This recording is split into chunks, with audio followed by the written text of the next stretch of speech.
The second edition of the R.P. Barua Memorial Masters T20 Cricket Tournament will begin at the Mongoldoi Stadium from December 23, 2025.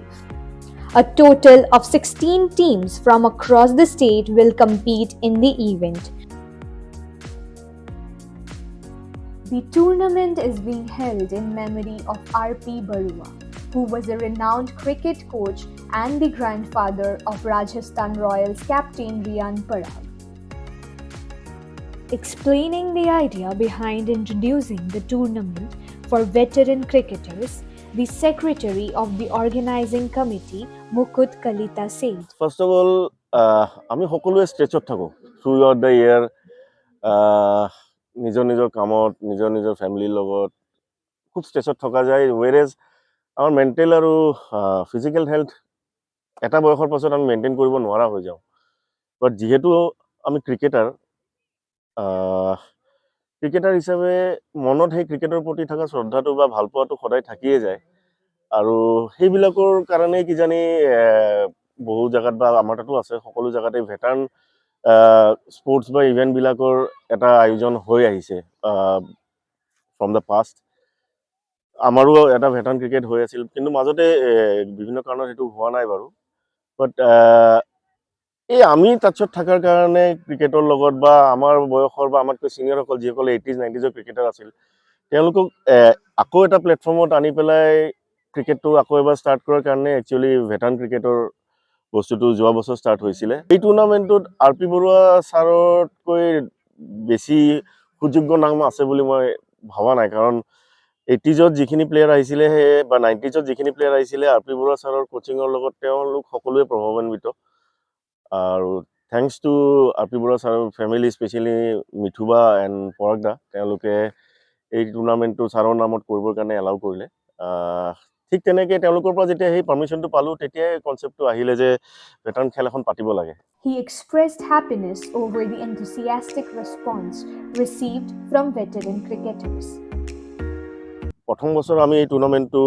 আমাৰ মালিগাঁৱৰ NF railway tournament হেৰি গ্ৰাউণ্ডত আয়োজন কৰিছিলোঁ যোৱাবাৰ আমি ৰেছপন্সটো দেখা পাই মানে আচৰিত কাৰণ আমি ভবা নাছিলোঁ যে ইমান কম্পিটিটিভ হ'ব এখন খেলাত আমি ভাবিছিলোঁ যে it will be entertainment kind of A event সকলোৱে ফূৰ্তি কৰিব খেলিব আৰু এয়া কৰিব কিন্তু লাষ্টলৈকে গৈ পেলাই যেতিয়া ফাইনেললৈকে আমি গ'লোঁ এভৰি মেটচৰ পাছত কম্পিটিটিভনেছটো আহি গৈছিল বিকজ গোটেইকেইজনে ক্ৰিকেটাৰ তাতে সকলোৱে আগৰ পৰা ক্ৰিকেট খেলি আহিছে ফাইটিং স্পিৰিট বোলা বস্তুটো সকলো ক্ৰিকেটাৰ তাত আছেই চ' অবভিয়াছলি আমি যেতিয়া এটা প্লেটফৰ্ম দিছোঁ এই বস্তুটো অট'মেটিকলি ওলাই আহিছে তেওঁলোকৰ হেল্থ যিয়ে নহওক কাফি খেলাৰ পাছত যেতিয়া গাত ইঞ্জুৰি হৈছে তথাপিও তেওঁলোকে ফাইট দিছে আৰু সেইটো মানে খুব এটা ভাল লগা মুহূৰ্ত একচুৱেলি আমাৰ গা বিষাই আছিল সকলোৰে গা বিষাই আছিল কিন্তু নেক্সট দিনা খেলৰ কাৰণে আমি at the same time mentally physically prepared Mongoldoi has been chosen as the venue for the next edition of the meet, and Kalita mentioned that there were multiple reasons behind this decision. এইবাৰ দ্বিতীয় বছৰত আমি ভৰি দিছোঁ আৰু খেলখন মালিগাঁও ষ্টেডিয়ামৰ পৰা আমি এইবাৰ মংগলদৈ ষ্টেডিয়ামলৈ লৈ গৈছোঁ তাৰ কাৰণ ক'বলৈ গ'লে এটা দুটা আছে কাৰণ যোৱাবাৰো কিছুমান খেলুৱৈৰ পৰা আমি এটা ৰিকুৱেষ্ট পাইছিলোঁ যে খেলখনক অসমৰ বিভিন্ন প্ৰান্তত যদি লৈ যাব পাৰি প্ৰতি বছৰে তেতিয়া আৰু খুব ভাল ৰেছপন্স পোৱা যায় আৰু বেলেগ টিমেও সুবিধা পাব খেলিব পাৰ্টিচিপেট কৰিব আৰু সেই ঠাইখিনিতো এটা গেট টুগেডাৰ হ'ব সকলো মানুহখিনিৰ এটা গেট টুগেডাৰ হ'ব তো ছেকেণ্ডলি গুৱাহাটীৰ ওচৰত মংগলদৈ এখন খুব ধুনীয়া গ্ৰাউণ্ড তেওঁলোকে ৰিন'ভেট কৰি ওলাইছে খুব ধুনীয়াকৈ ষ্টেডিয়ামখন ৰিন'ভেট কৰি ওলাইছে আৰু তাতে আমি আগতেও খেল পাতিছোঁ বাগ ক্ৰিকেট ক্লাবৰ একচুৱেলি বহুকেইখন খেলা তাতে হৈছিলে আগতে আৰু সময়ে আমি ফিল্ড পালে তাতে খেল পাতি থাকোঁ তো মংগলদৈত লৈ যোৱাৰ উদ্দেশ্য হ'ল যে এটলিষ্ট আমাৰ লখিমপুৰ ছাইডৰ টিমবিলাকে পাৰ্টিচিপেট কৰিব পাৰে তেজপুৰ ছাইডৰ টিমবিলাকে পাৰ্টিচিপেট কৰিব পাৰে আৰু পৰিৱেশ ভাল যথেষ্টখিনি উইকেট আছে কণ্ডিশ্যনছ ভাল ফ্লাড লাইটো আছে আমি এইবাৰ ভাবিছোঁ যে ছেমিফাইনেল দুখন মেটচ আমি এটলিষ্ট ফ্লাড লাইটত খেলাম তো সেইটো হিচাপতে আমি মংগলদৈলৈ খেলখন লৈ যোৱাৰ পৰিকল্পনা কৰিলোঁ Regarding the participation of the team in the competition, Kalita said, যোৱা বছৰ আমি এইটো টুৰ্ণামেণ্টত 12টা টিমৰ পাৰ্টিচিপেশ্যন পাইছিলোঁ এইবাৰ 16টা টিমে পাৰ্টিচিপেট কৰিছে কিন্তু যদি আমি 20টা দলক পাৰ্টিচিপেট কৰাৰ সুবিধা দিব পাৰিলোঁ হয় কিজানি 20টা দলেও তাতে পাৰ্টিচিপেট কৰিলে আদাৰৱাইজ 20টা দল ল'লে আমি লীগ পৰ্যায়ত খেলবিলাক খেলাওঁ এটলিষ্ট 3খন খেল প্ৰতিটো দলে পাবই সেইটো হিচাপত টুৰ্ণামেণ্টটো দীঘল হৈ যায়, সেইকাৰণে আমি 20টা দল নলয় 16টাতেই সীমিত ৰাখিলোঁ। আৰু 16টা দলৰ ভিতৰত এইবাৰ আকৌ আমাৰ এনকাৰেজিং পইণ্ট এইটো হ'ল যে ডিমাপুৰৰ নাগালেণ্ডৰ এটা ভেটাৰান টীম, শ্বিলঙৰ এটা ভেটাৰান টীমেও জইন কৰিছে। লগতে আমাৰ অসমৰ বিভিন্ন প্ৰান্তৰ শিলচৰ দলে যোৱাবাৰো জইন কৰিছে, এইবাৰো আহিছে। গোলাঘাট দলে যোৱাবাৰো জইন কৰিছে, এইবাৰো খেলিব। লখিমপুৰ আছে আৰু প্ৰায় গুৱাহাটীৰ বিভিন্ন জেগাৰ পৰা 7-8টামান টীম আছে। তো টোটেল 16টা টীম।